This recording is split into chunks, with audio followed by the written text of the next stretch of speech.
Good morning, everyone. We're going to start this session. So welcome on board. Thank you very much for joining us for this APR and closure report Q&A session. Can you hear me fine? If you can just answer in the chat quickly, some of you. Yes? Okay, I see signs from colleagues. It's that time of the year already, indeed, the time to start thinking about the APR submission or the closure report. We have prepared this Q&A session for you. I'm Julie Lefebvre. I'm Project Unit Coordinator at the Interreg Seas Joint Secretariat. Today I will be delivering this presentation with Vincent Agnuret, my colleague from the Project Unit, Project Officer at the JS. And you cannot see them on the screen, but we also have other colleagues in the room with us. Moderating the chat today will be Gaetano Scarallo and Nicolas Mullebrook, so from the Project Unit as well at the Joint Secretariat. And we also have, as usual, the very inestimable support of Wannes Hammers, Communication Officer, and Sergi Batke, the IT Officer. So we will start this session by reminding you of some rules of the game. So the session is recorded, and we will be sharing it with you afterwards, as usual. Your microphones and cameras are switched off by default. It's preferable to turn off your VPN or any background application so that you have the best possible experience with us today. And for our friends in the UK, we have no fire drills planned, at least that we know of. So if you hear something, well, depending on where it comes from, if it's from our side or yours, you may want to run. Now, in terms of content of the presentation, so it's a Q&A session. So thanks a lot for sharing your questions in advance with us, because it has helped us build the presentation to best answer your needs and to have it tailored to your questions. The way it will work today is that for content-related questions, you will be able to enter them directly in the chat as they pop up in your mind while we present, or to raise your hand. So the way we will deal with questions is that at the end of each dedicated section that we have built in the presentation, we will first turn to Gaetano to consolidate the questions that were raised in the chat if they have not been answered previously by us in the presentation. And then if you have any remaining question, we will open the floor and you can raise your hand and ask your question directly. We will be happy to hear from you. For any technical issue, you can send a private message to Sergi in the chat. Now let's get to the presentation, Vincent. Thank you, Julie, and good morning, everyone. So I'm Vincent. Before we start, we would like to do a short tour de table.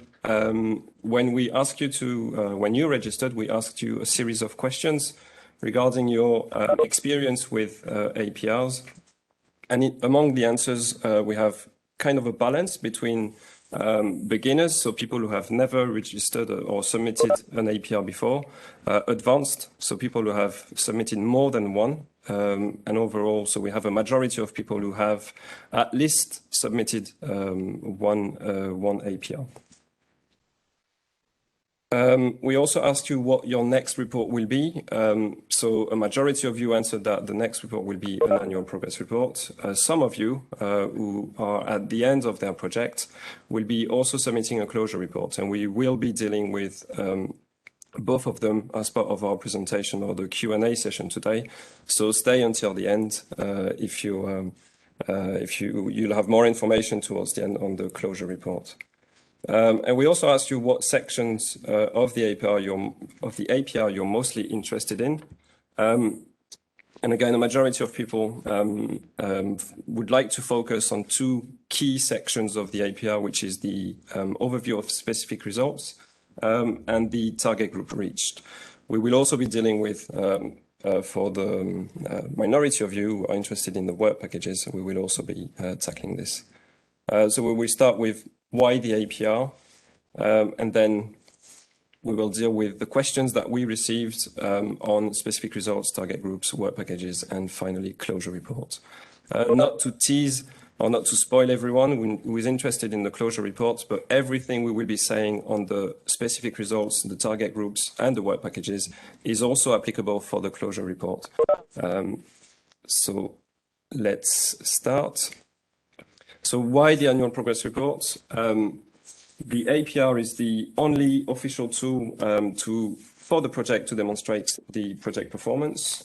Thanks to the APR, we will be able to validate the outputs that you have delivered, and it's only done via the APR. And also the APR consolidates all the data linked with the financial claims, and we will use this to calculate the financial performance of the project. So we say first version of the APR for the financial performance because technically you're supposed to submit your consolidated claim before you submit your APR. In the event, we treat the claim, we make exclusion, and then we reject your APR and ask you to submit a new one. The financial data consolidated in the new version of the APR will have changed, and we will not be taking this version into account. We will always take the final amounts that the initial amount that you submit at in the first version of the APR. So coming back to the outputs, the APR, so as I mentioned, is the only tool to validate the outputs that you deliver in the framework of your project. And these outputs will be published on our websites in the output library. So it's the reason why, and it's a good example of why you should think about how you will evidence the delivery of your outputs.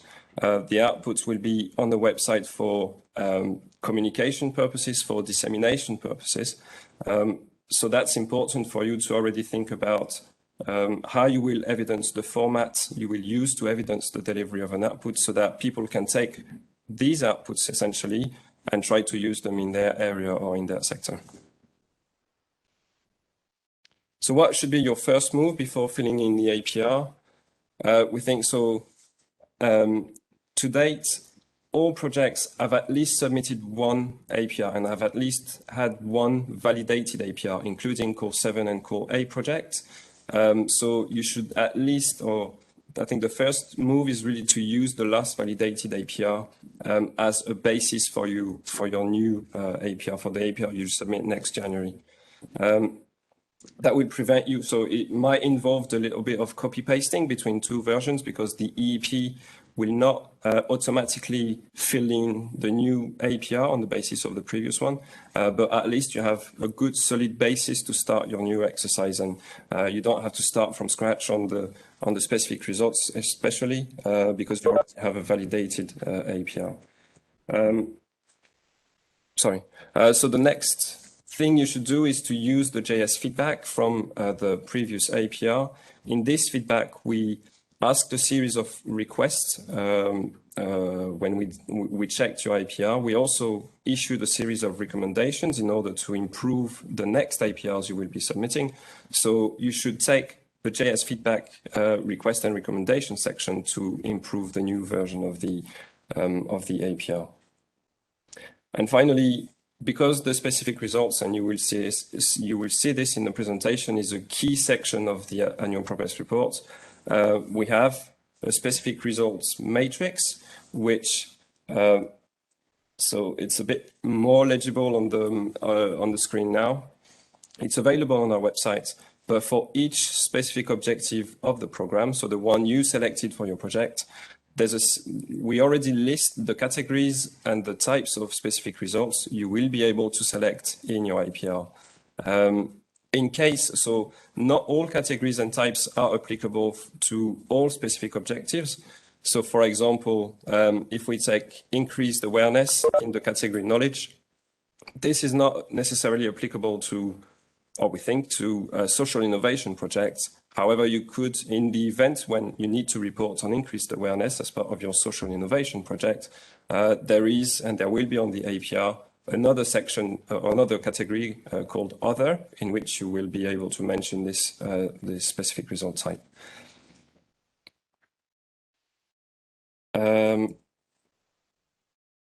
I will hand it over to Julie, who will kick off the specific results section. Thank you, Vincent. Yes, indeed, the specific results section, as Vincent said, is a key part of your APR.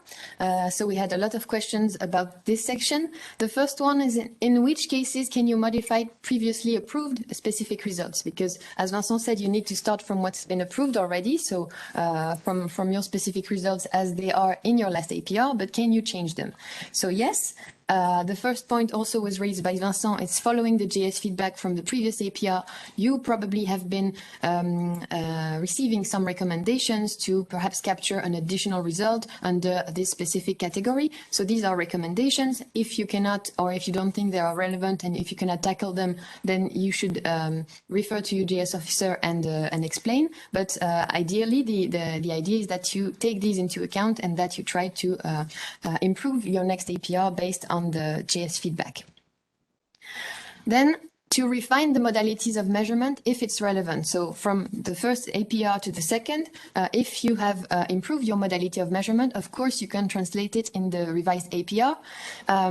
If you want to add another modality of measurement, for example, that's another case. Or if you want to make your specific results smarter in the sense of the SMART methodology, so specific, measurable, achievable, relevant, and time-bound. So if you want to improve your specific results reporting to make it smarter, of course, you also can adjust the specific results section. You can also update, and you're expected to update the measured results section based on the measurement that you have done in the concerned reporting year for the outputs that were already delivered, for example, or to update it for the outputs that have been delivered in the reporting period and for which now you are expected to add some measured results. And you can also add some result categories in case of additional unexpected result that was derived from the use of the output in the course of the reporting year. We will remind it to you right afterwards, but you have 5 result categories available per output. And so we strongly encourage you to make use of all of them if you want to capture additional results that were not foreseen in the application form. And if you have some room for that, it's always welcome. The next question is, what if the specific results in the AF are not clear enough or no longer measurable? So, of course, it happens. So, as said, you have up to 5 specific results per output in the application form.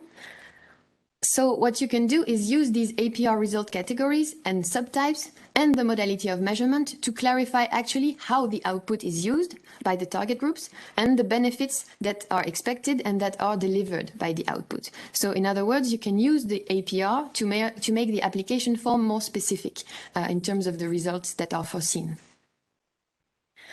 If some specific results are no longer measurable, a good practice is to trace the deviation and to justify it under the result category.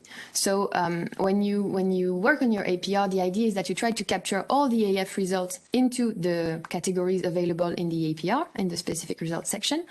And sometimes you will have foreseen, let's say year 1, you have presented a specific result, for example, a patent under the socioeconomic type. You have a patent that was foreseen, but then in the end, because of the studies that have been made, you just realize that it's no longer relevant to have a patent on the output.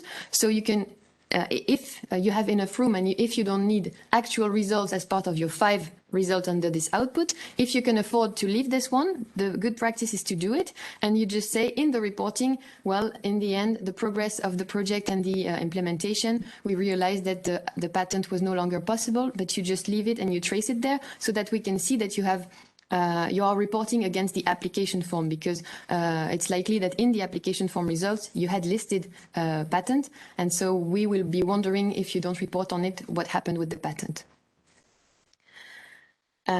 So can we share good examples of modality of measurement? Yes, yes we can. So here you can you can see the APR of a project in a social innovation priority, and so you can see that for the second output in the application form they have a list of results. So here in the APR I think they have 5 categories that they have used, but we only showed 2 to you to capture the first 2 results that were foreseen.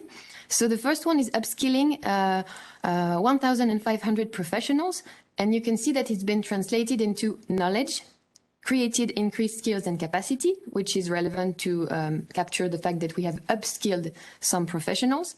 And to measure how they have been upskilled, the project has listed 3 modalities of measurement. The first one is how many people will have accessed the resources that they have disseminated.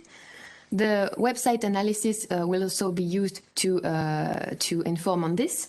And finally, because here it's quantitative parameters, but finally the most important modality under this category is the survey that they will take to measure whether the resources have actually upskilled the professionals. So the qualitative data will come from the survey. And then in the measured result, you can see that the output has not been completed yet, so they don't have the data, which is perfectly fine. Then in the second result that they have chosen, it's the knowledge again, behavioral change in stakeholders. And here in the application form, as you can see just above on the picture, it was a 100% increase in professionals' confidence to recognize a specific symptom, which was targeted. And so this can be best translated into the APR categories that Vincent has reminded before under behavioral change in stakeholder. And so how will they measure this? Well, again, they will measure the increase in confidence with a survey, and they will compare it with to baseline data that they had.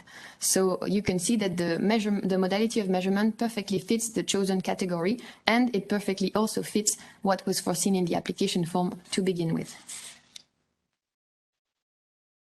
So if you want to proofread your specific results section when you're done, what can you do?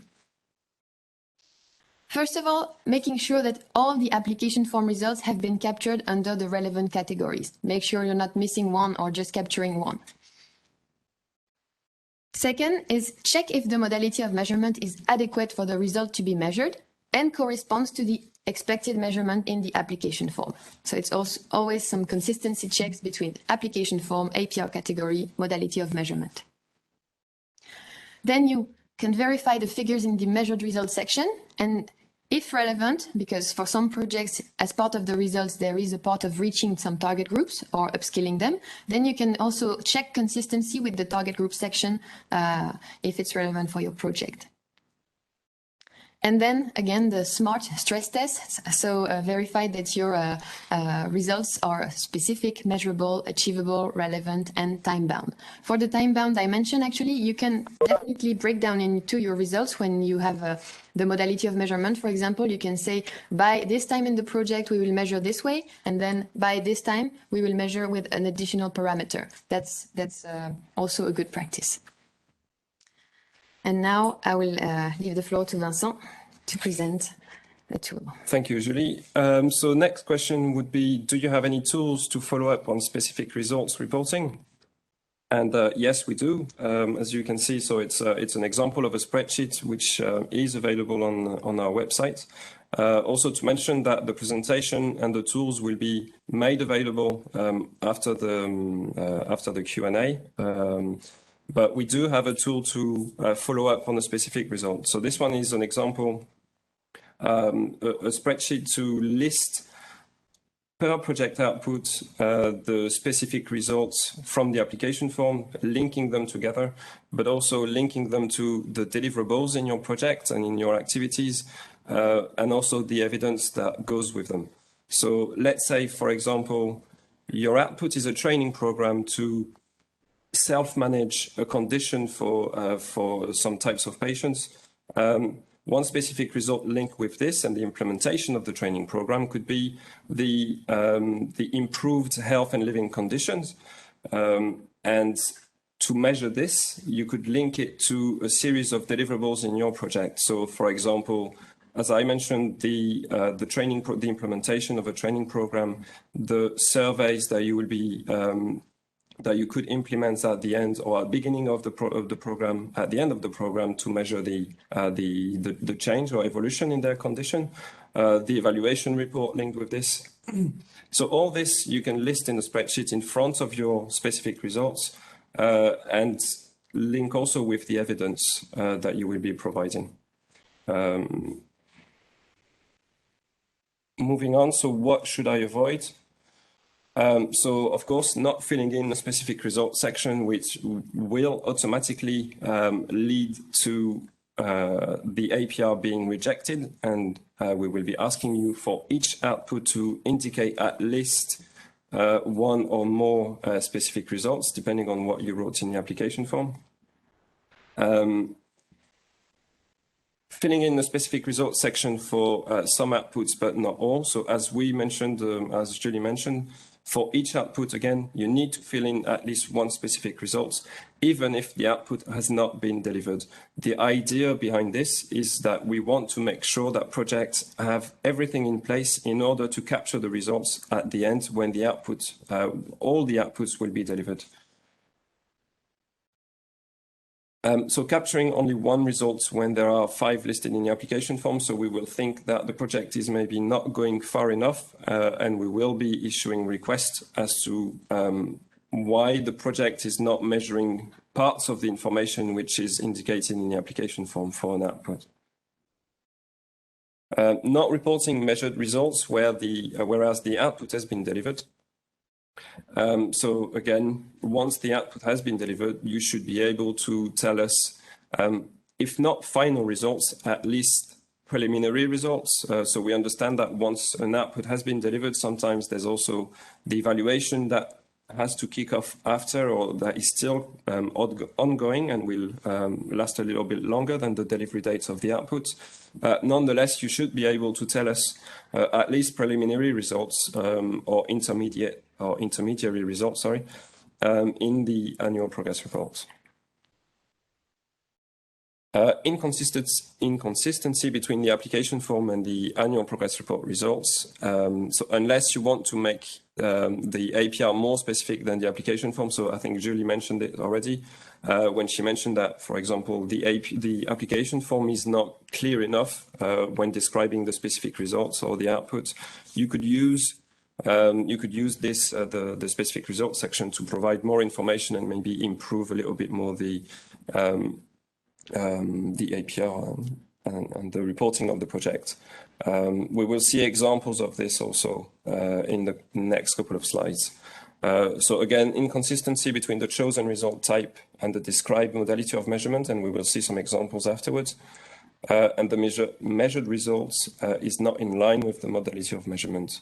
So again, proofread your APR before you actually submit, and especially this section, because it's a key section of the APR, and we do focus our check on this. Aggregating data under the same result category when spare result categories can be used. As an example, in some projects, different pilots are linked to the same output. So for example, output 1 will be consisting of different pilots. So you will have output 1.1, output 1.2, output 1.3, and so on and so on. The idea is for each one of these pilots to maybe allocate one specific result category and one specific result type. So as mentioned, you have up to 5 specific results possible. So you could dedicate one line per output or per pilot. So moving on to some examples of modality of measurements which we think are not in line or were not in line with selected specific result type and category. In this project, for example, the partnership has selected created increased skills and capacities as a specific result type. The modality of measurement mentions that it will be measured by the number of people involved in focus groups or involved in site visits, in events.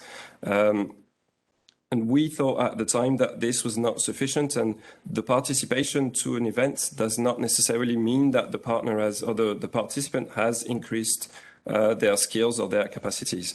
So we came with a request and we asked to improve or select another specific result type. And this is what the project has done. So we thought this modality of measurement was more in line with the increased awareness specific results.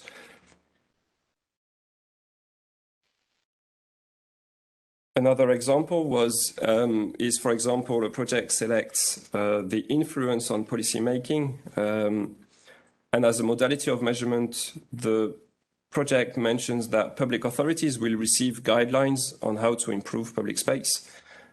In our vision, we think that this does maybe not go far enough, in influencing the policy making.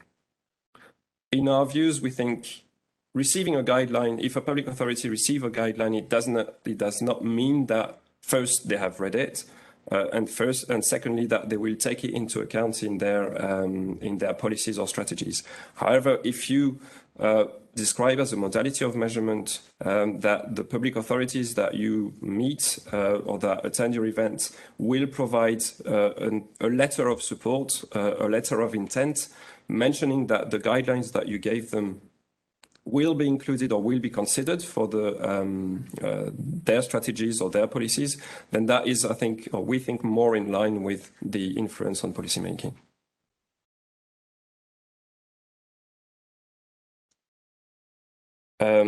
Another example, this one to illustrate that the measured results is not necessarily in line with the measured result, which is described at the far right box, or in the far right box, is not in line with the modality of measurement. So this one was on behavioral change in stakeholders. So we want people to actually change how they work or how they behave. And the modality of measurement for us was okay, but so by doing a survey or a questionnaire with participants. However, the measured results mentioned that a number of people replied to this questionnaire. And we think, again, this is not necessarily in line and does not demonstrate that people will actually change their behavior. However, if in the measured result box, if you refer to a specific question of your survey, which, for example, was, do you intend to change this aspect or this or another aspect? And participants to this the survey or questionnaire actually answer yes, then you could mention in the described measured results, X number of people have answered positively to this question and highlight the question specifically.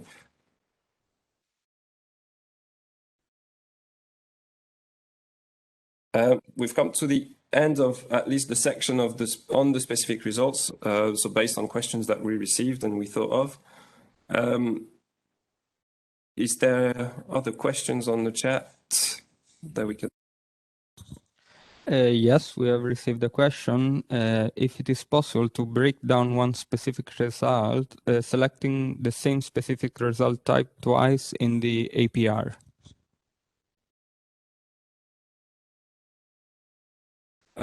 So if we understand correctly, it is possible to select the same specific result twice for a same output.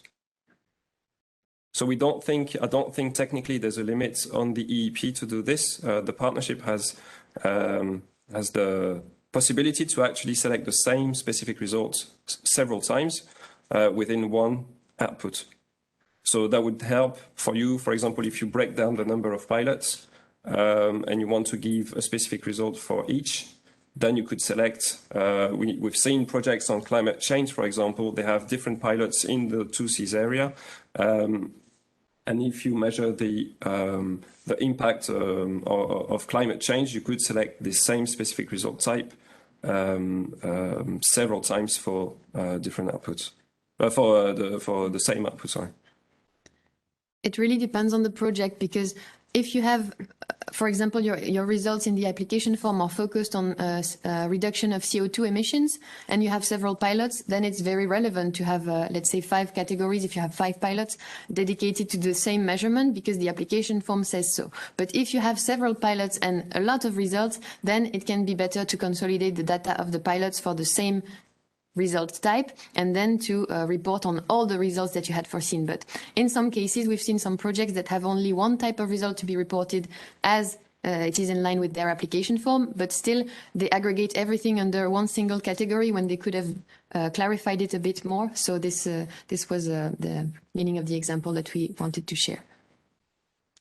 Do we have any other questions, or someone who would like to take the floor? There is no other questions in the chat, so thank you, Gaetano. If anyone would like to ask a question, raise their hand to speak directly to us.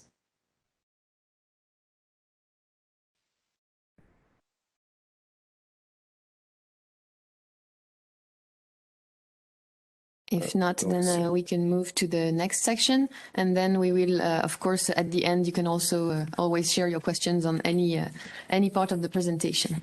So we will just be moving on now to the target groups. So the target groups section.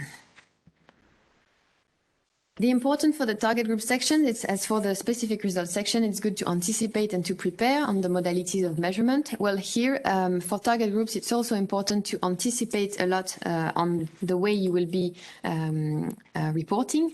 So the first good thing to do is that you should review the types of target groups and the target values in the application form with your partnership. Because you have some data in the application form, and of course the APR will take this data and ask you to report against it. So it's really important that you own this. Sometimes we know that the lead partner contact person has changed in between the submission, or it happens in the life of projects that contact persons change, but it's important that you have from the start an understanding of what was foreseen and what it meant. And then you can verify if all application form figures are counting individuals or organizations. This is actually something that you've been deciding from the start of your project in your application forms. So sometimes it's quite easy to see it based on the type of outputs. If it's 600,000, the target value, of course, we would think it's more people that are targeted than organizations. But for some other projects, the information is not really in the application form. It's really on the knowledge of the partnership that wrote the application form and that set up the project. So it's up to you to tell us if you're counting organizations or individuals, and to stick to that counting methodology during the whole project. Then you want to make sure also that all partners know who is responsible for which share in reaching the target groups, and how to report them, and when they have to report them, and in which way they should, so that you make sure also that you can aggregate the data. And then another very important point is that it's good to make sure that all partners agree on when one value is considered reached. So this is based on the degree of involvement of the target group that's expected, and also on what we were mentioning before, if you're counting individuals or organizations. In order to be able to aggregate the data, you need to have all partners counting the same things. So if one partner considers that one is someone attending or someone received a newsletter, while the other one is counting people that they had business-to-business meetings with, it's really not the same degree of involvement. It's really not the same thing. So of course, you won't be able to have clear aggregated data. So what type of information is expected under the target group section? As part of the target group's involvement, first of all, there's the timeline of the involvement, or the moment they have been involved. Some projects already report on involvement of target groups in the production of the output, when the target groups is consulted, or when they have co-creation sessions. But it can also be that it's and with dissemination, but it can also be or, because if you don't have co-creation in your project, you will just capture target groups that have received your outputs or heard of your outputs and been disseminated your outputs, and using it in the implementation of the project. So this depends on the situation of the project, of course, but this is the type of information we expect, together with the type of involvement. So again, was it a workshop, a B2B meeting, something with a high degree of involvement of the target group, or more a conference, a seminar, when you shared your results with the target group. Then you have the breakdown of target groups reached. So under this section, what we expect is a breakdown per target group type and member state if you have the information. That's it's not mandatory, but it's always helpful to know how you have disseminated your outputs and how you have reached the 2Cs area. So target group types should be the one listed in your application form and in the supporting evidence. So please make sure that everything is consistent, because when names of types of target groups are changed in between, it can be quite confusing to check the numbers. And reported information should match the reported information under the breakdown should match the reported value for the total year, because sometimes when we add up the breakdown, it doesn't add up to the total results. So this is a point of vigilance. And the reported information should match also the values in the supporting evidence that you will provide, because again, sometimes we have some inconsistencies in between. So what type of evidence is accepted and expected under the target groups to verify the target group's values?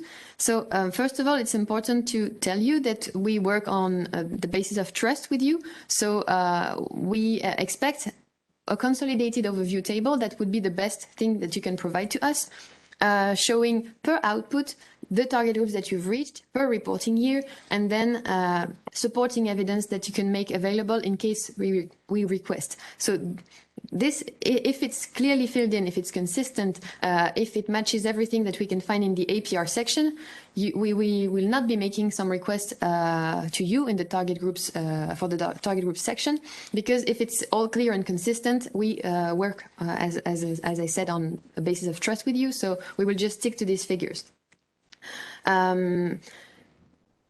Overview table is really helpful for us to understand how you've reached the target groups, and you can also mention some supporting evidence to be made available in case we request, and you can also provide them together with the table. It can be the two, but the real basis is this overview table to aggregate the data. And I think Vincent will mention some more specific types of evidence. Thank you. Thank you, Julie. So what type of evidence is accepted? So of course, if you attend, if you organize workshops, co-creation sessions, seminars as part of your project, I think the basic requirement would be to do an attendance sheet for this event or these events. If you have meetings with stakeholders, so a meeting report listing the names of the attendees is also something we accept. You can all, especially today, as physical meetings tend to cannot be organized as such. We have more phone conversation or visual conference, so notes from a conversation that you have on the phone, an email also as a proof of contact, or follow-up is something we accept. If you want to show the traffic on some of the tools that the project developed on, so internet websites, online tools and so on. Google Analytics showing the traffic for a reporting period is also a good evidence to provide. And as I mentioned, so as we have more online events or online meetings, if you show a screenshot showing the number of participants to these events, if I do it today, we have 39 participants. I can see it on the screen. So if you do a screenshot of this, it's for us, and as Julie mentioned, we work on the trust, so we don't necessarily sometimes to see all the names of the people, but if you have tools to show how many people have engaged with your project or your events or meetings, then it's good to use them. The number of views for visual materials that you produce, whether it's a YouTube video or Vimeo, they all give data on how many people have seen the actual material. A distribution list. So if you do a newsletter and you send it to your distribution list, you can show some tools sometimes give you the number of people who clicked on it, the number who've actually opened the newsletter. So it's also good to provide us with this kind of information. And also, again, it's also based on, it also depends on the output. It also depends on the target groups and how you disseminate and communicate with them. So we give you general tips to gather your evidence and to put in place some evidence to measure the involvement of target groups, but it also depends on the outputs that you produce. So what if there are confidentiality issues, and we understand that in some cases there are confidentiality issues, there are sensitive information that you cannot necessarily provide. So of course we ask you always to report in line with the GDPR regulation. The data that you send us is confidential. The evidence that you send us is stored and only kept at JS level and is not communicated. And also data can be anonymized. So for example, if you use the spreadsheet that Julie presented earlier, you could filter or you could hide some of the columns showing the names of the people. You can remove the name of people and only show the organizations. You can put the initials of people instead of the full names.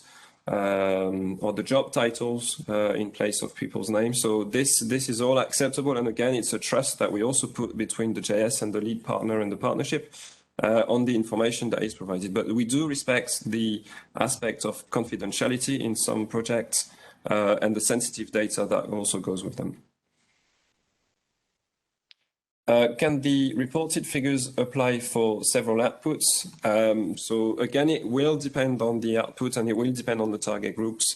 But in theory, yes. So the double counting of an individual or an organization can be reported in several outputs. It should be clarified, of course.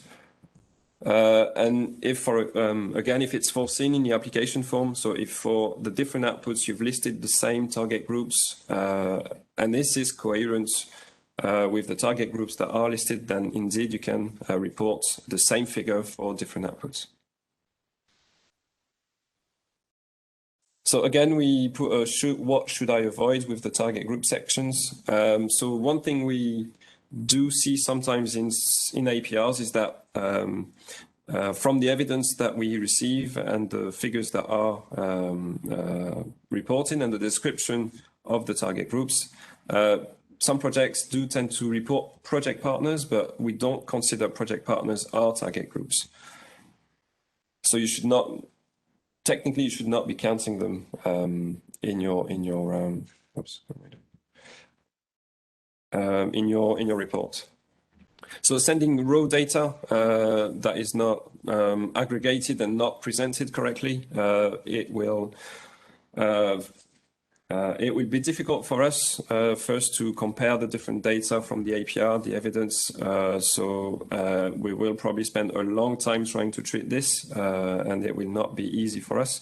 So we will mostly, in most cases, we'll come back to you and ask you to reorganize the evidence, to reorganize the data that you provide. Reporting values that cannot be evidence. So if you provide a number, but you don't have either the spreadsheet that Julie has mentioned and the evidence behind this, then please don't do this. Do not report cumulative values for the value reached in current reporting year.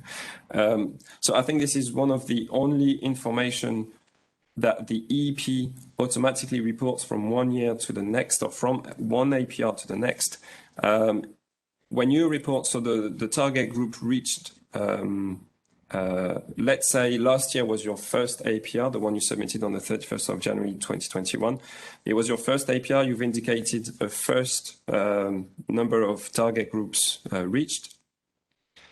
This figure will automatically be reported in your new APR for 2020, the one you will submit on 2022. So what you should only report on is the number of people that you reached in the reporting year. So we take the example of the 31st of January 2022. The reporting will be from the 1st of January until 31st of December 2021. And you should only report on this as the target value reached. And the EEP will aggregate the current reporting year and the previous reporting years, and we give the total value. I hope I was clear enough on this one. If not, please let us know in the chat. Or if you have other questions also on the target groups section, please let us know. Okay, we just received a question. Can the organization reached in 2021 be the same as the ones reached in 2020, or do you expect different organization to be reached? Thank you. Actually, it really depends also on what you had foreseen to count. So if you're counting a number of individuals participating to events and some individuals were different from one year to another, you can of course count them. If you're counting strictly organizations, the logic is that the overall numbers of organizations that you have reached is the ones that you have reached throughout all the years of the project. So at the end of the project, you can, of course, you yourself, you can have been in contact with several times with the same organization, but if you decided to count organizations, normally you should only count them once. So even if they've been reached several times throughout the reporting years, you should only count them once. And I think perhaps that builds on a comment from a previous question about the overview table, that if it was supposed to be on the current reporting year only or overall, the ideal is actually that you have an overall table with all the years so that you can also yourself double check if you're not counting twice the same organizations or persons, or that we can also verify the aggregated data. So you have to report only for the current reporting year, but as Vincent said, the EEP tells you what's been validated previously and gives you a total number of target groups reached. So if we can even verify this number, that's even better. But at the very least, you should be giving evidence on the current reporting year to evidence the value. But the best is to provide evidence per reporting year in this consolidated folder. Maybe I can come back on the example of the tool that is also available on our website. Here you have the reporting year at the, oh, it's not, it's getting there, sorry. It's on my screen, but not on yours yet. So it's a bit slow. Yes, you will see that at the far left, you have the reporting year, and you can screen, you can filter, and the category of target group, and then name of organizations and position of the person. So if you create one tab per output in this document, then it's really the ideal way to deal with target groups reporting. But at the very least, we should have Euro data for 2021 if you report for year 2021, so that we can verify the value, knowing that we validated the previous years, so the aggregation should be okay.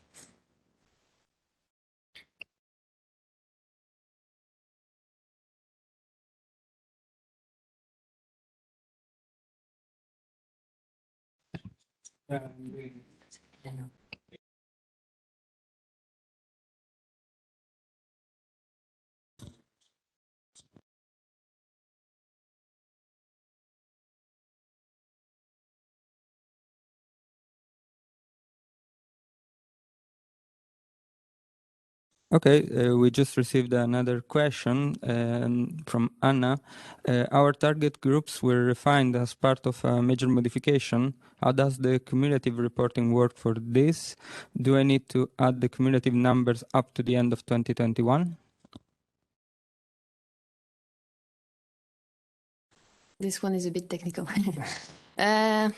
It depends on if it's been made more specific with the major modification, meaning that the target group was already included in the different types, but it's been broken down to be more specific. So in this case, the figures should already be there from the previous reporting year. Or if it's a new target group, then I would just say that it also depends if you have revised the target values for these groups. But I would just say that you can start counting them from the current reporting year that the modification applies. It's simpler this way. And if you want to valorize some target groups of this specific type reached in the previous reporting year, you can discuss with your JS officer directly to see how you can best capture this and make sure it's clear in your evidence as well.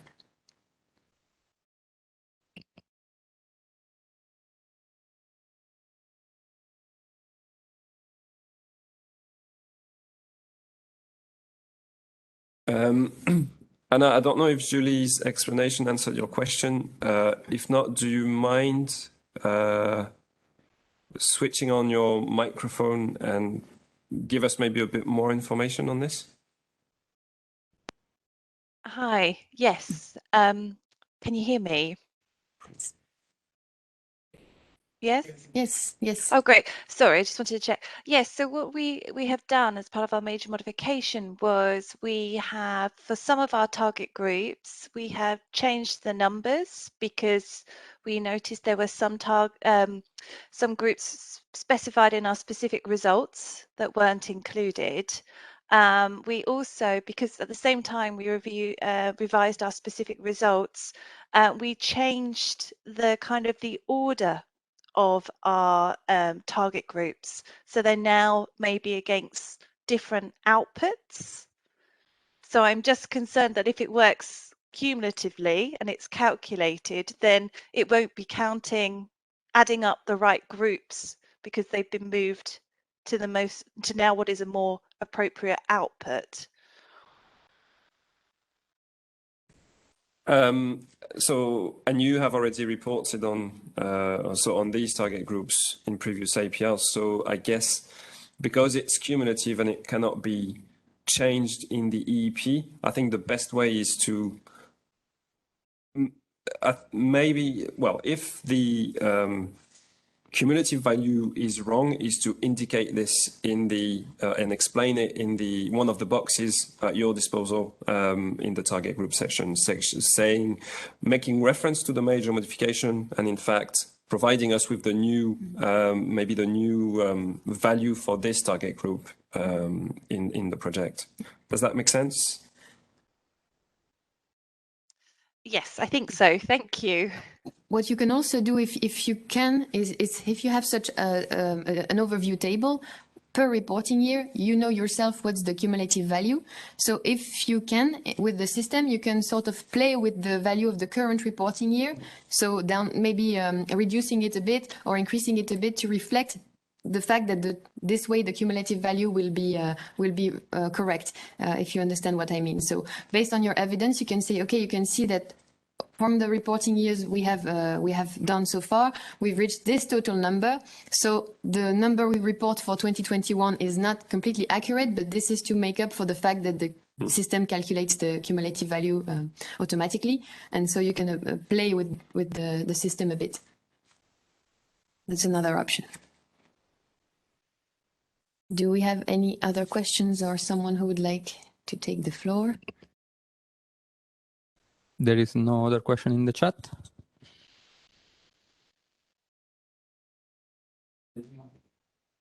There is one. Oh, yeah, Tatiana. We can see Tatiana raise her hand. Yeah. I would like to, sorry, Julie, it wasn't clear to me. So we should count one organization over the entire length of the project. Is that correct? So if I go back to, if I count another organization that was counted last year for this year, would that be okay or not?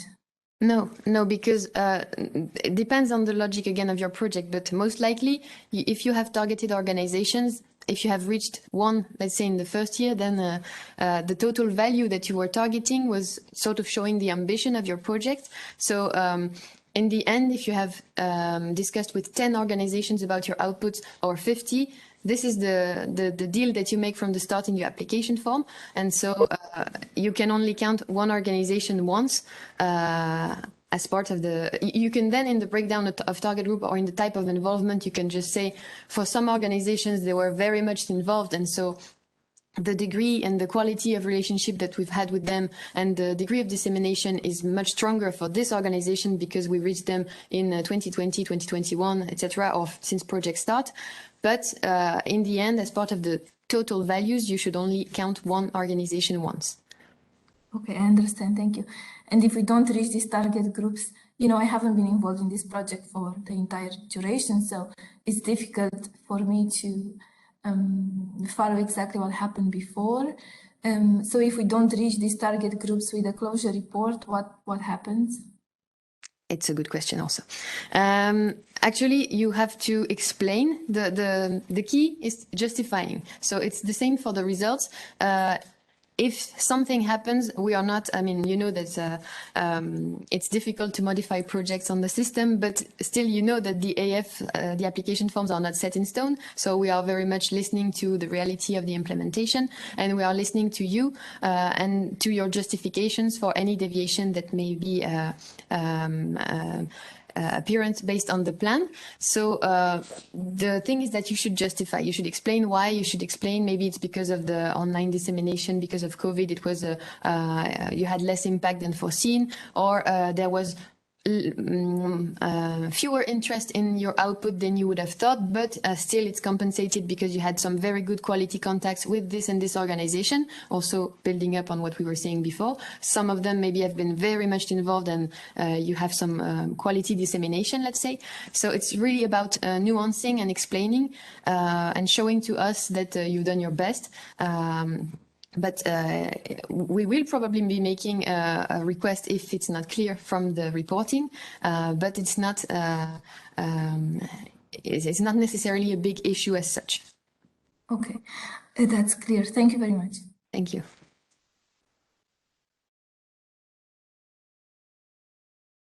Any other question? We're good. Yeah. So I guess we can slowly now move back to the presentation and get to the work plan. So it's there already. Very good.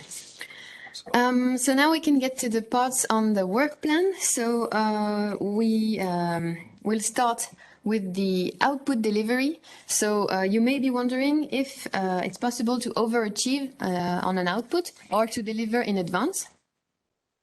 So if you think you can deliver an output in advance, really we encourage you to check with the JS first and with your lead officer, because the reason why is that the section that you can see below, the overview of output achievements, whenever there's an achieved value that's reported and it cannot be evidenced and it's not the case, we will have to reopen the APR. Because as Vincent said at the very beginning of this presentation, we use this data in terms of reported output to calculate your performance and to really officially say how many outputs you've delivered this year. So if there's one and there shouldn't be one, we will definitely reopen your APR. And of course, it takes a bit longer for your APR to be validated. So you shouldn't be marking an output as delivered if it cannot be evidenced, even if yourself you think it's been delivered, but if you cannot evidence it yet, or if it's not fully finalized yet. So usually the date that's been foreseen as the delivery date in the application form is the one that should be the closest to have the actual delivery. It's possible to achieve in advance, but it should be explained and justified, and make sure that it's actually really delivered in advance, and not maybe a draft version of the output that will actually be finalized at the very end of the project. And in the AF, the delivery date is at the end of the project. In that case, it means that you have built your application forms to capture the final version of the output at the end of the project, and so we cannot take into account the draft. Some projects have some, let's say, first version of outputs delivered at the very beginning of the project, and then it's clear from the delivery date. But normally, based on the delivery date of your output, it should always be around this point in time. Then when should I provide evidence of deliverables and outputs in my APR? So it's whenever a value is reported as achieved. So whether it's a deliverable or it's an output, whenever you mark something as achieved, so 1 out of 1 and completed, then you need to provide evidence. We have to admit it's a bit misleading in the system, probably, because the box that says has evidence, you can tick it or not, and it makes it look like it's your choice, but it's not really, because whenever a value is achieved, as I said, we expect you to provide evidence and then tick the box so that we know that there's a document to be referred to. Yes, in this case, if you have ticked the box has evidence, also be careful, because sometimes projects tick the box and there's no evidence associated, and sometimes there shouldn't even be one because nothing has been delivered. And sometimes you can also tick it in this specific case when you have a draft that you would like to share, but in this case, based on the screenshot that you have, if you want to provide us with a draft, the achieved value should still be 0, but you can tick has evidence and say we provided a draft version for your information. Then, can you refer to previous monitoring moments for already reported achieved deliverables, activities, and outputs? So we accept the reference to previous APRs for activities, deliveries, and outputs to describe the progress of these activities. So you can definitely say in the box description of the progress made, see APR 2019. But you need to be careful with the fact that these should really have been completed in the reporting year that you refer to and not just foreseen. Because sometimes, let's say in your APR 2020, you had some deliverables that were foreseen in 2020, but that were delayed. If in 2021 you say, see previous APR, but if we go and check, we see, but this one was delayed, so I actually never received it. Well, then you should make sure that these ones that were delayed from 2020 are included in the 2021 once you report them as achieved, because they've been achieved in the reporting period that's concerned. Also, in case of milestone reports that you may have submitted in the reporting year concerned by the APR, you should still summarize the information on the progress made in the APR. So you cannot just say, please refer to milestone 3 to have the state of play on this deliverable. You should summarize a bit what's happening. But for the evidence, in case of achieved values, so if you have already delivered your report and submitted it as part of evidence of your milestone 3, you can say, please see evidence sent with milestone 3. So that you can do. But only for achieved value, of course, because if the milestone was only checking on the deliverable or the output, but it was not due yet and not delivered yet, of course, you cannot refer to anything that you may have been submitting. Now we can share some tips on how to organize the evidence delivery. So we have had some good practice of projects setting up some evidence register. So it can actually be very helpful for you to organize everything that you will submit to us. So it's very simple. It's also available on our website. It's just based on the deliverable code. You can list the type of evidence that will be used for the deliverable. So for example, D111, there was a URL, so most likely it was a web platform. And then I had a username and password that I could type to access the document. And then you have the title of the document, for example, that you can specify, which is not needed if you just use the deliverable code. That's much simpler anyways. And then a brief description of sometimes how the evidence actually applies to the deliverable at stake, but that's not always necessary. But just saying this deliverable will be this document, and this document, it can be very helpful also for projects that are organizing a lot of co-creation with target groups, and sometimes one deliverable actually has 5 evidence or 10 reports or 10 attendance sheets from meetings. So here you can just say, okay, for D111, you have a look at these 10 documents, and this is it. It's helpful for you, and it's helpful for us, actually. And now I'll give back the floor to Vincent. Thank you, Julie. So what if I have a pending major modification? So there are actually 2 cases that we thought of. So there was a monitoring committee at the beginning of December, and a series of projects were concerned or included in this monitoring committee with major modification. Just to note, the APR was available from the 1st of November.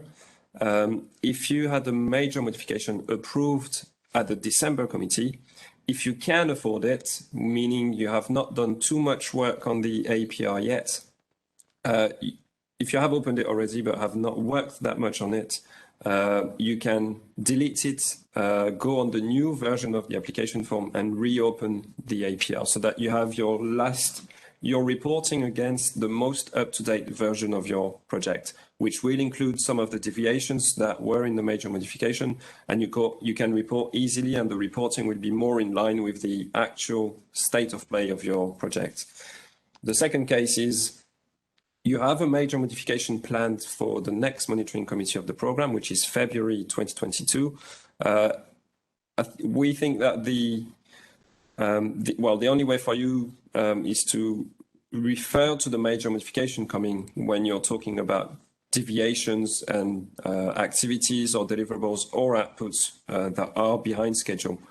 So if you, in the APR, you can openly refer to the major modification which is submitted and will be decided at the February 2022 Monitoring Committee. How to clearly report on deviations. So first, explain the cause of deviations at work package level and activities and deliverables. So in the APR, there are specific sections per work package to justify and explain the deviations that you encountered in your project.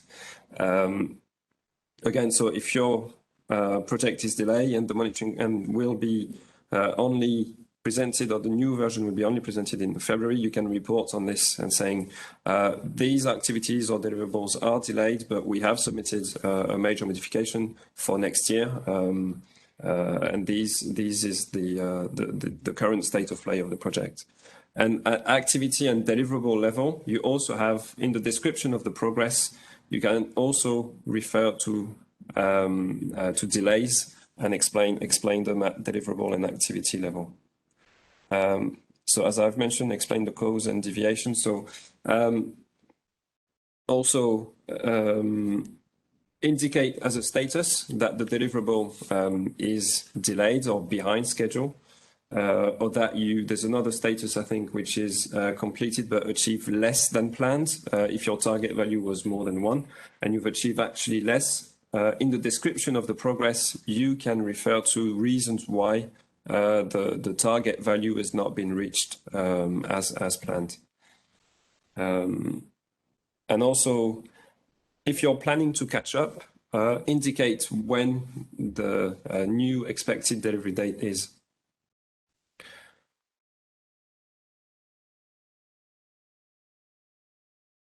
So that was deviations more on the project, on the activities and deliverables, but sometimes you can also have deviations from from a financial point of view, and underspending, overspending in some work packages and budget lines.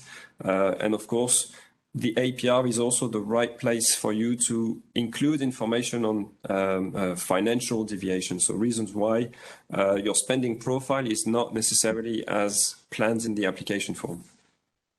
So there's a tab in the annual progress report, which is called Project Finance. There's another one on Project Performance.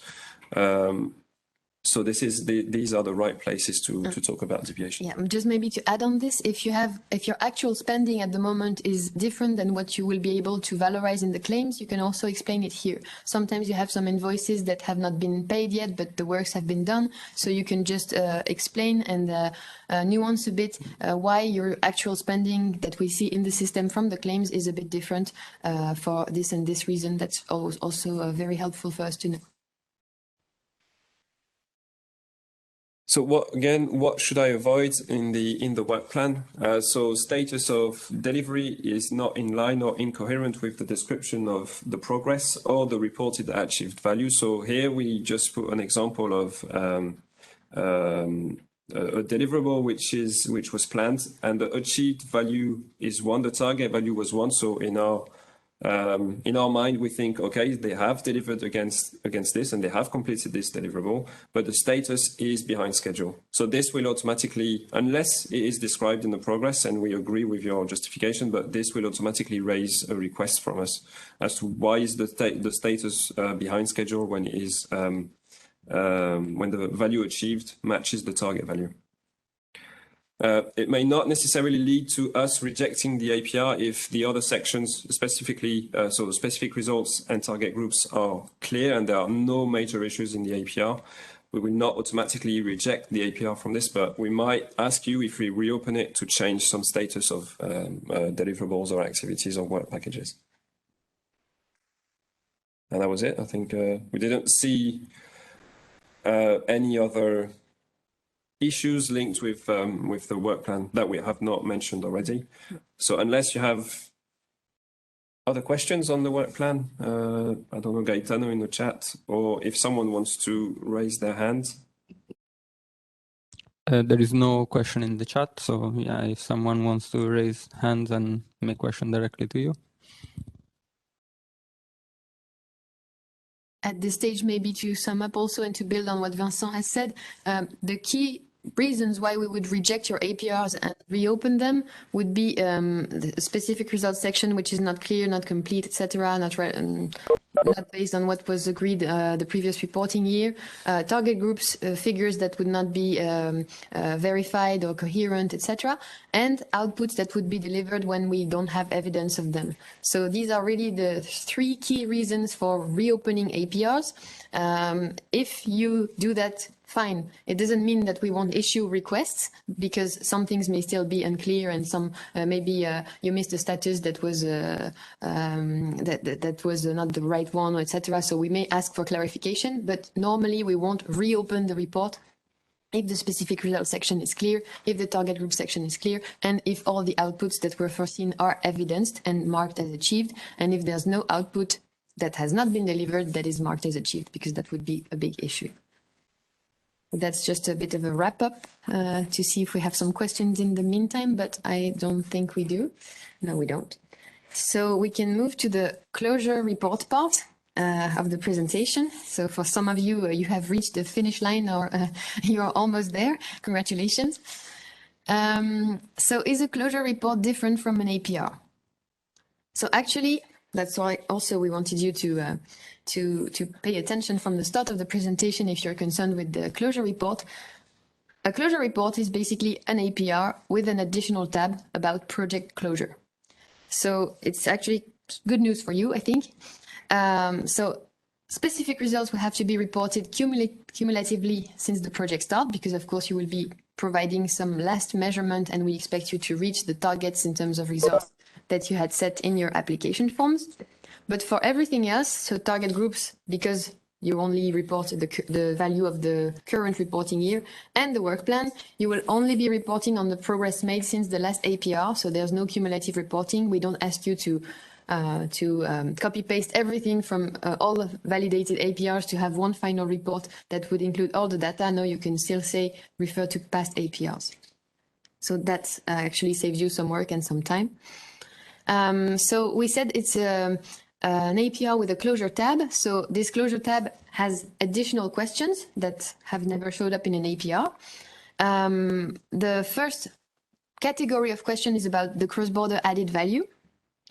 Then the horizontal principles you also had foreseen in your application form, durability and transferability, future outlook on cooperation, and a feedback to the program. So if you are anticipating the work on your closure report, and if you have not started working on it yet, we have a disclosure annex that's available as a Word document if you want to have access to these questions in advance, so that you can start during your implementation to think about how you will answer to these. But basically, the idea is to come back on what was foreseen in the application form originally.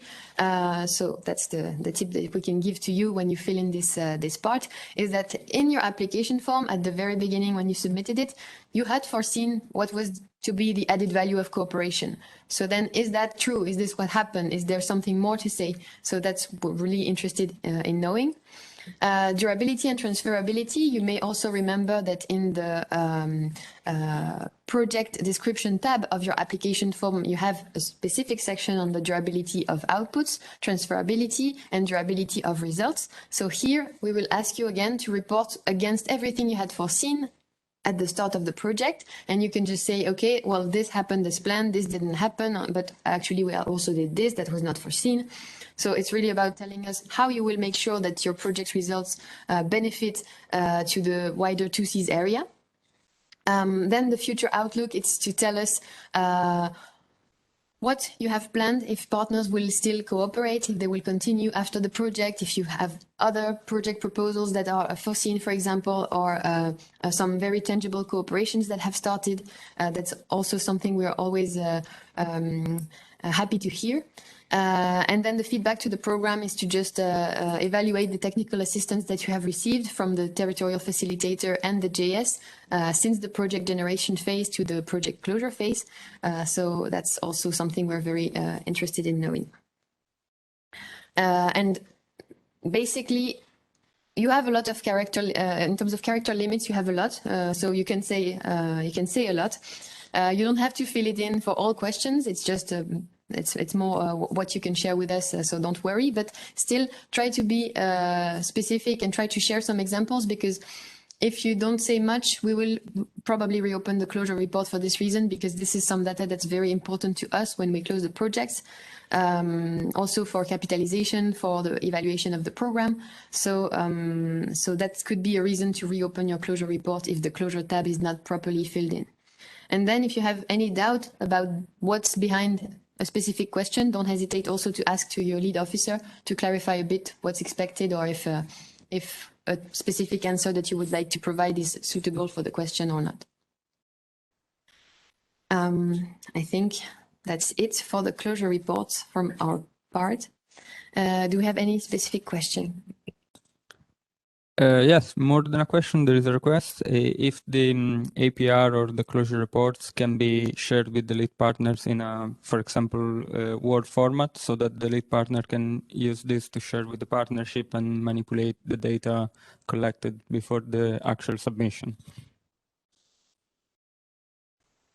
Yes, we do have an Excel template for the APR, but it's outdated, so it's not the last version of what the APR asks. It's, I think, 90% the same, but not exactly. And we can definitely share it with you if needed.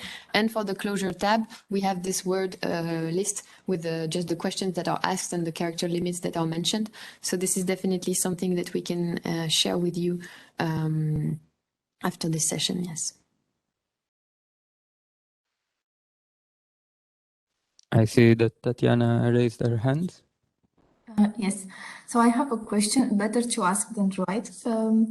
The project is going through technical modification and is pending approval, and I already have input and I can start working on the closure report. So I'd like to know if I should wait for the last approved application form, or if I fill in already this version that I have once the other one is approved. Will it be automatically updated, or, you know, how to proceed here?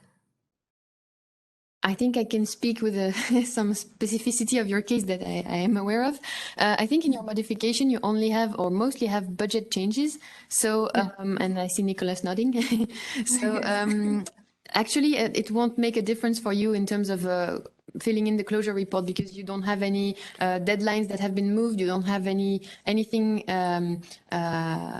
from the core of the application form that has been changed. So it's just about dealing with budget changes beyond the flexibility rules. So actually none of which is concerned in the APR reporting or closure report reporting. So you can already start working on it. And I also take this chance to answer a question that I think you asked us also before about the financial data in the closure report. So we always say that in the APR, you have to submit your claim first, and it's very important before the APR. But for the closure report, since the rules of submission of the closure report are that you can submit it up to 6 months after the end date of the project, actually, and you can still also make some claims, but you're not obliged to, up to 6 months after the project end date as well. Then we know that if you choose to submit your closure report, let's say in January, when your project was to end in December, then maybe your final claim will only be in April. So we know that it's impossible for you to submit all the claims and then the closure report. It's not, I mean, we want to be flexible on assessing your closure report. So we will take into account the final data at the financial level once we have paid your last claim. But you don't have to worry about it in terms of submitting the claim before the closure report, or you can submit your report whenever you want. And that's it. And we will take this into account, the latest financial data ourselves on our part.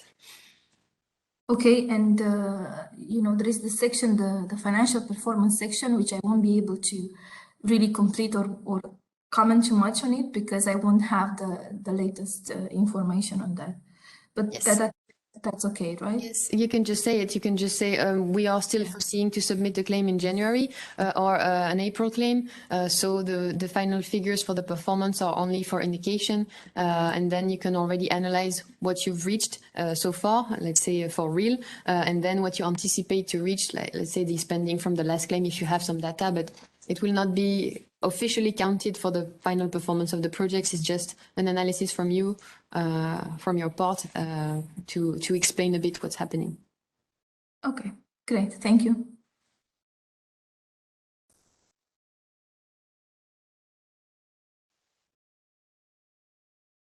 Okay, there is no further question in the chat, but I could raise a question that came up often with my projects related to closure report. So what if I have a closure report to submit and in the first half of a year, do I need to submit an APR and a closure report?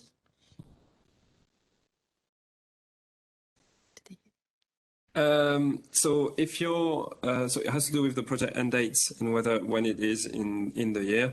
So if your project end date is before 30th of April 2022, May. So 31st of May 2022, you will essentially be reporting or submitting a closure report, which will focus on 2021 and the last 5 months of the first 5 months of 2022. If your project end date is between the 1st of June and 31st of December, you will be asked to submit an annual progress report on the 31st of January 2022 to report on 2021, and then the last the remaining month of 2022 will be part of the closure report. So between 1st of January and 31st of May, it's a closure report, including 2021 and the beginning of 2022.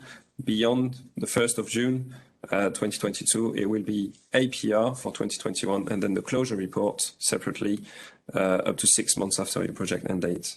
So it means that your closure report can actually cover a period between 6 months if you just after the end date in May, and 17 months in case you end at the end of May. Then you will be reporting on year 2021 and then the last 5 months of May. And then we have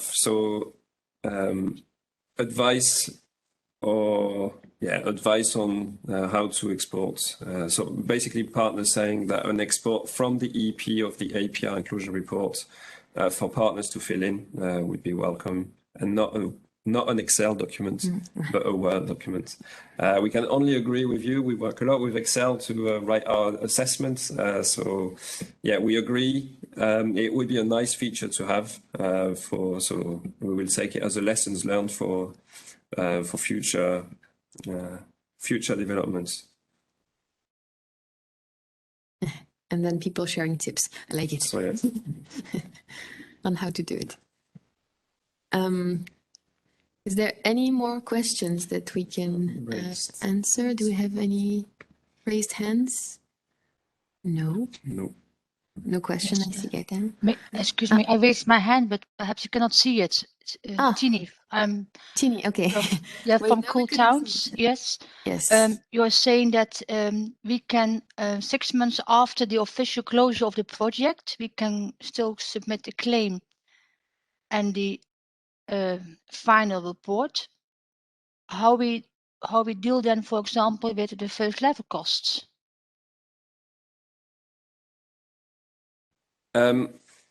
Well, to be eligible, the cost has to be paid within the project lifetime. So time of approval, date of approval by the monitoring committee, and the end date indicated on the application form. Costs made after the project end date are non-eligible or not eligible and cannot be claimed. So that includes sometimes staff time spent on the closure and drafting the closure report. It also includes the last financial claims. if the invoice of the FLC is paid after the project end date.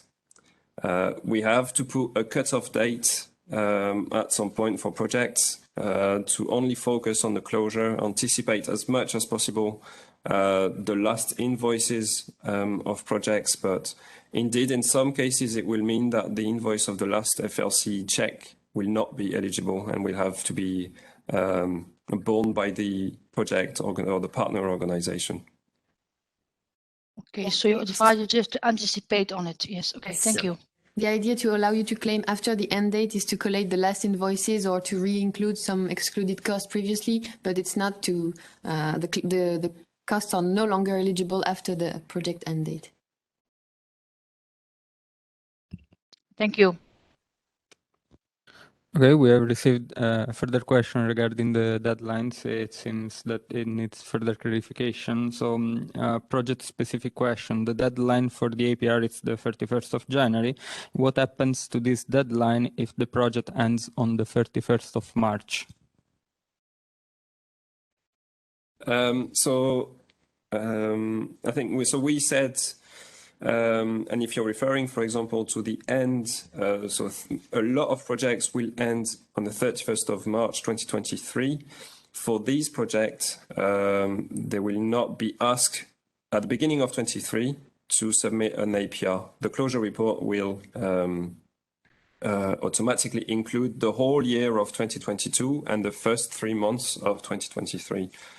So again, if your project ends between the 1st of January and the 31st of May of a given year, then your closure report will only include the previous year and the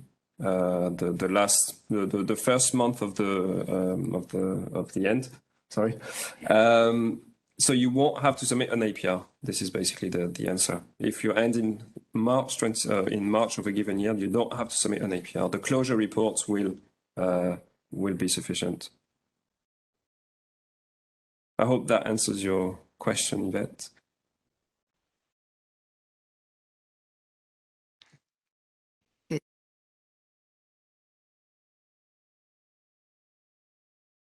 Is there other questions on? May I ask something on this? I'm involved in a project with only one partner will finalize that project at 31 of March, but and together with the lead partner, but all the other partners will finishing their project much earlier. So you're done in a standby or in a waiting process, or how you call that, until the closure report is finalized. No, so well, concrete, I'm talking about the Solarize project. We have there one partner that will be finalizing the implementation at the end of the program, but all other partners will be finished before, 1 year before. Yeah. So in April of this year. Yeah. Yeah. So indeed, we've seen the case we granted automatic extensions to a lot of projects to mitigate the impact of COVID. And further projects have asked for longer extensions. The extension of a project applies to basically at the level of the project. If partners do not wish to use the extension and want to finish everything before, as lead partner, you need to make sure that the partner in question, the ones who do not want to continue until the end, that these partners have finalized everything regarding with the closure. So they have done their administrative on-the-spot check, they have done their physical on-the-spot checks, that they have also reported on their activities, on their target groups, on their specific results. As lead partner, you need to collate as much information as possible for you later on to submit the closure report and include their information in the closure report. So it is possible that a project partner ends before everyone else if they have completed their activities, if they don't, or they can't afford to do the extension, but they need to provide everything to the lead partner as soon as possible after the end. And they need to complete all the closure requirements, so the on-the-spot checks. Otherwise, if they are included in a claim, and we notice that it's the final claim for this partner, and they have not done their checks, we will stop the claim and we will not proceed with payments. So that can penalize this organization, but it can also penalize the other organizations who are waiting for payment. But it is possible. And in your case, Tini, it means that you have more time to capture the results from your part, because you know that the closure report will not be submitted very soon after you are done. So it means more time for monitoring and for collecting data, which is always also always nice. That's true. Thank you. Simon? Yes, can you hear me? Yes. Yes. Okay, thank you. Just a quick question for verification. Our project ends in September, so that means that this is between May and December of 2022. So that means that we have to do an additional APR report. Is that correct? But we have to do an additional APR for 2022 then. But the thing is, will we be able to? Will we have the template already? Because my job also ends in September, so that makes it difficult to. I don't clearly understand how to do an APR in September, really. Yes, so if you end in September 2022, you will be submitting an APR in January 2022 to cover year 2021. And then your final report will be a closure report on the last 9 months of implementation. And this report, we didn't explain it yet, but the closure report, it's opened by the JS when you want to. So if you want to, what we can recommend to you is, as soon as your APR for 2022 is validated, submitted in 2022 based on year 2021, yes. As soon as it's validated and as soon as you have some last recommendations from the JS on capturing the results, etc., then you can ask for your closure report to be opened and you can start filling it in. Because it's another tip that we can give you is that the longer you spend working on your closure report while the end date of your project is not passed yet, the more costs you can claim that are actually linked to the project reporting, until the end. So to answer your question, you will be submitting your final closure report. So because you end at the end of September, you have up to 6 months to submit it, but you can also decide to submit it in October if you're ready and if it's ready. And it will be your last report to the program. Okay, thank you very much.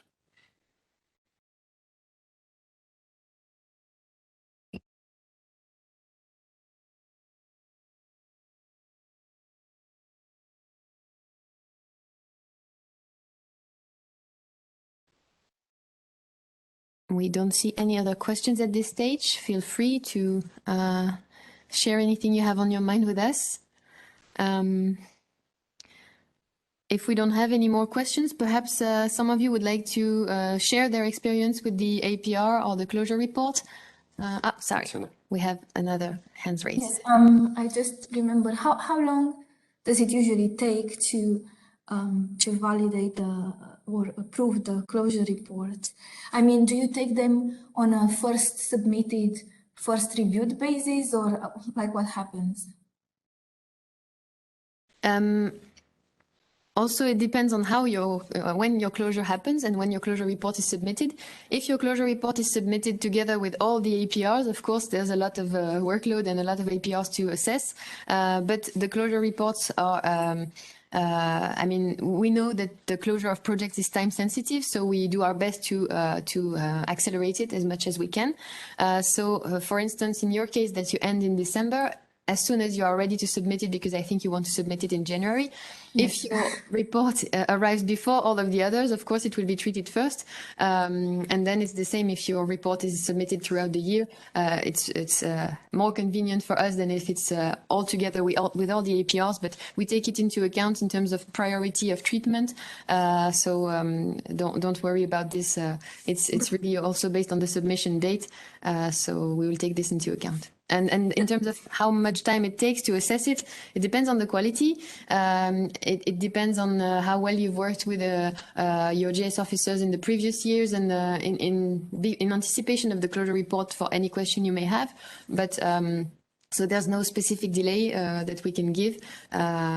it really depends on the number of requests we may have. But if you provide clear data, clear specific results, all the outputs have been well evidenced, then it can be quick. I would like to explain why I'm asking this question, because we are co-financed 60% by Interreg to Seas, and then, you know, we are co-financed by other organizations, for example, in the Netherlands by the Ministry of Economic Affairs, and we have a deadline of 6 months past the project end date to submit the determination for co-financing with them. And for that, we need the approved APR, the last claims, and so on. So I'm asking because that's also important for us to have it done as soon as possible. Yeah, I think you may not be the only one in that case, so it's nice to share. And then it's definitely very important to point this to your lead officer when you submit your closure report, that your closure is really time sensitive, because closure report validation does not necessarily mean project closure. So if you need a project closure notification, this will be sent once all closure requirements are actually met. So on the spot checks, as Vincent said, physical and administrative, for example, last claim paid, etc. So it's really important to anticipate on this if you have a deadline, so after 6 months of your end date. And that's why we try to be very preventative on the closure as well on our side. But definitely it's something to stress to your lead officer and say, please put my report in priority because I need this confirmation within the next 6 months. Great, thank you. And can I give my feedback on the APR? Yes, you can, please. So I think the report, of course, the most difficult parts are the specific results and the target growth. But I think, so for me, it's difficult because I entered the project 3 years after it started, so basically in the last year. But I think the APR, it's quite well structured and it has a flow. So if you keep up with the project and if you follow with the partners all the time and you get the right feedback, it's not that difficult to fill in. I know it's a lot of work, but it's a lot of work for everybody. So that's okay. Yeah, and I think it's straightforward and it's not that difficult, to be honest. But the specific results category, because you let the projects to define it, and I know you help them, but I think it's quite difficult still to understand for the new project managers. So maybe a few more examples or in the future. I know Interreg is not going to continue, unfortunately, but Yes, indeed. And I think also it depends on the application form you start with. And so if you haven't defined or written the results yourself, of course, it's harder to report against them within our specific categories. So, but it's nice to hear your feedback that even though it's a lot of work, if you do it frequently and if you are in touch with your partners, then it's feasible. That's nice to hear.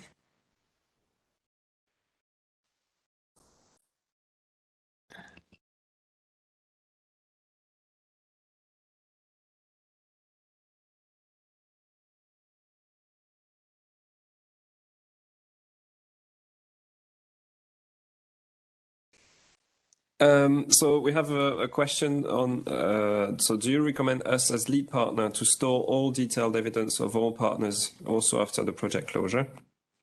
Well, there is a requirement to keep evidence of the project. I'm not really sure on the deadline. I think it's up to 4 years. It's 4 years after the project.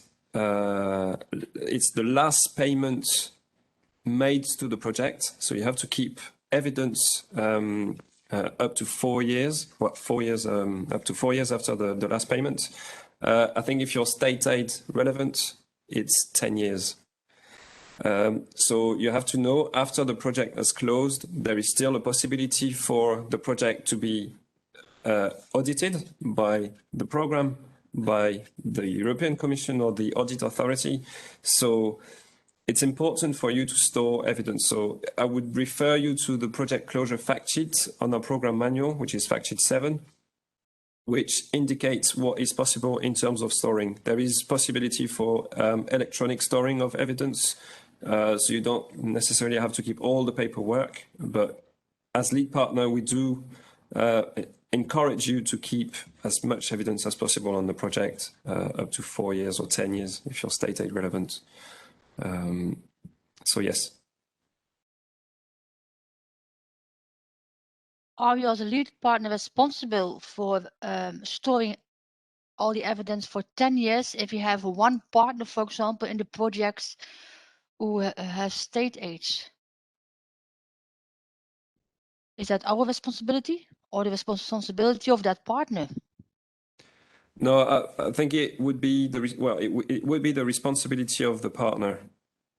So partners that are state aid relevant, they have to keep all the evidence linked with the implementation of the project up to 10 years after the last payment made. As lead partner, and if you're not state aid relevant, it's up to 4 years. You're not responsible for the checks on the partners. There's as you know, there's already a dedicated FLC per project partner, and in case of audit, the lead partner can be audited, but the partners can also be audited, and that's a separate audit. So it depends on the situation of each organization. But the minimum is at least 4 years.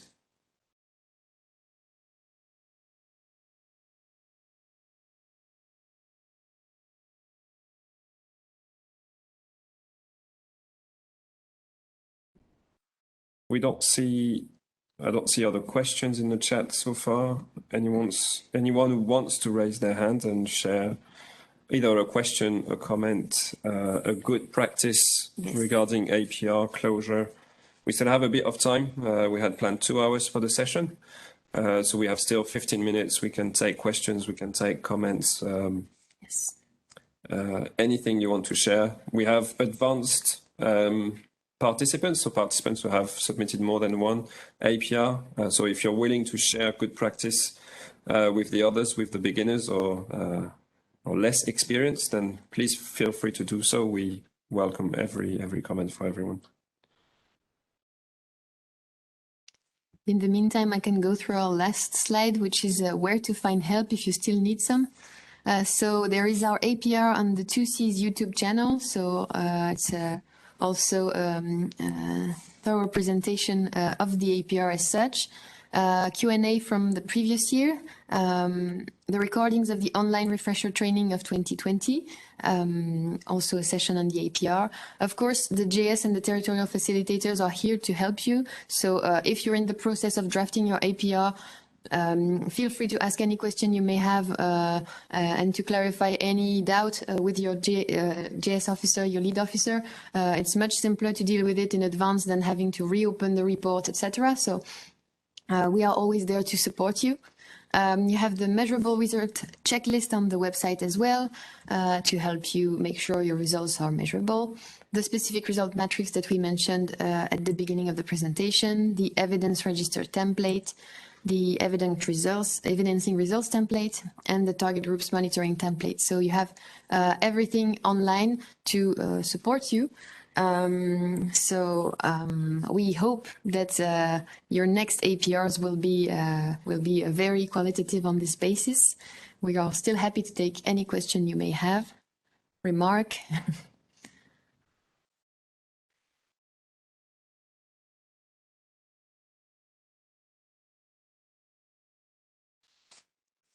If not, we won't keep you hostage. So,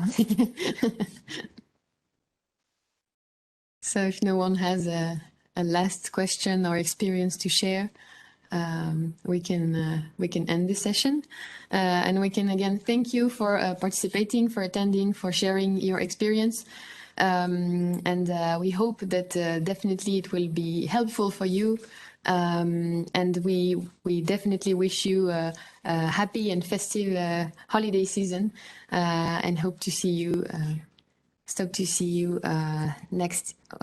you next year in good shape, and that you enjoy this period. Thank you, everyone.